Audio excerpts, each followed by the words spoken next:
Angga Wijaya bocorkan pemilik hasil tespek yang dipamerkan Dewi Persik. Angga Wijaya ungkap pemilik hasil tespek yang dipamerkan oleh Dewi Persik bukan milik mantan istri. Dewi Persik kembali membuat kehebohan. Setelah bercerai dari Angga Wijaya, ia justru pamer hasil tespek. Postingan tersebut sontak bikin netizen heboh, apalagi status Dewi Persik kini adalah seorang janda. Foto tersebut semakin membuat penasaran karena Dewi Persik menuliskan sering alami muntah. Alhasil, publik menduga jika Dewi Persik sedang hamil anak Angga Wijaya. Lantas, bagaimana tanggapan Angga? Angga diketahui langsung membuat video klarifikasi di akun YouTube-nya. Angga Wijaya mengaku merasa tak terganggu dengan postingan tersebut. Namun ia merasa perlu melakukan sedikit klarifikasi karena banyak desakan dari pihak luar mempertanyakan tanggung jawabnya terhadap kehamilan Dewi Persik.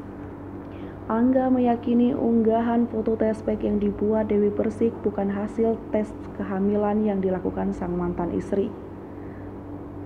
Lalu siapa pemilik sebenarnya tespek tersebut? Angga mengatakan bahwa hasil tespek yang dipamerkan Dewi Persik adalah milik keponakannya, mantan istrinya, yakni Lebi Wilayati yang baru saja menikah dengan Mas Aldi.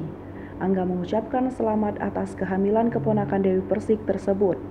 Terakhir, Angga pun mendoakan agar kehamilan Lebi berjalan lancar hingga persalinan tiba.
Pemirsa Sri Popo TV, jangan lupa komen, like, dan subscribe, serta tonton terus berita-berita terupdate lainnya ya.